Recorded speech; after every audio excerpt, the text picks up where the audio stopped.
And in Unit 10, we covered the transformations of a quadratic function.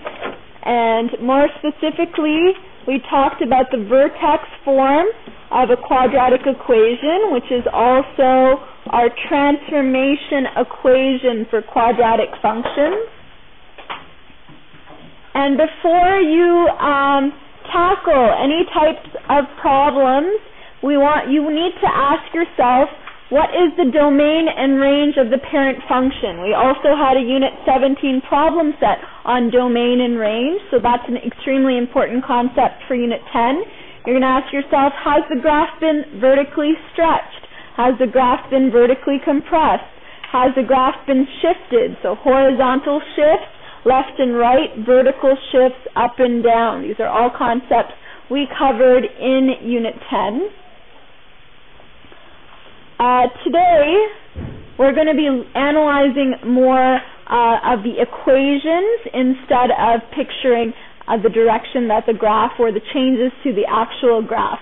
So in Unit 10, you could get a question like this. Write an equation for the parabola with vertex 1, 6 and passing through the point 3, 2. So please make sure you are copying everything down. All of the information in this seminar is going to be important for the Unit 10 test as well as the Unit 11 test.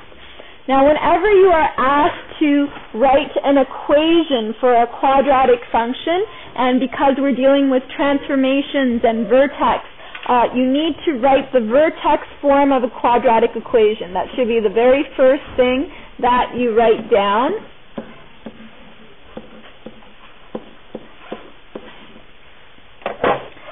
And we're going to extract information.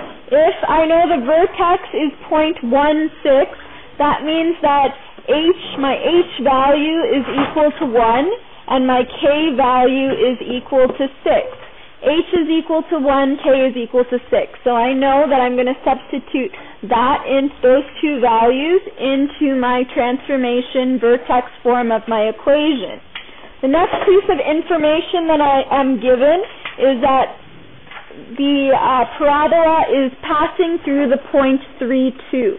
Whenever you have a problem worded like that, I know that my x-coordinate of my point is equal to 3, the y-coordinate of my point is equal to 2, so I can substitute those two pieces of information as my x and my y. So if you notice, every single part of the vertex form now has a little arrow underneath. The only value that I am not sure of is my a value. So before I can write my quadratic equation down, I have to be able to solve for my a value first. So I'm going to do that by plugging in my y-coordinate. I'm going to leave a as my unknown. Inside my brackets, I know my x-coordinate is 3. A lot of people lose marks because they forget that this negative has to stay there. That is part of the original transformation equation. You have to write that negative in. It doesn't matter what your h value is. You've got to make sure that you include that negative number. And now I know that h is equal to 1, so I can plug in my h value as 1. And finally, my k value is positive 6. So I've substituted all the information that I have been given in this problem, and now all that's left to do is to use your algebraic rules, your BEDMAS, to solve for a. So first thing I'm going to do, I forgot the little squared over here. So I know that I have to solve my brackets first. 3 minus 1 is 2, and you can't forget the squared. The squared is important. If you don't have, this is a quadratic equation, so it is x squared. My a is going to stay where it is. Now these numbers are like terms, so what I can do is move the positive 6 to the other side. So positive 6 becomes negative 6.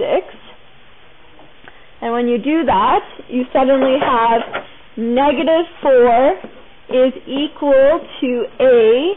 2 squared is 4, so a times 4, or we can write this as 4a. Let me just copy back to the a that I erased. And now what do we have to do to isolate the a, to solve for a? I have to divide both sides by what number? Nishant, what do you think?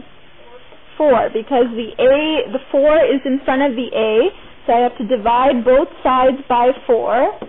This cancels out, and when you do that, you get a is equal to -1. A is equal to -1.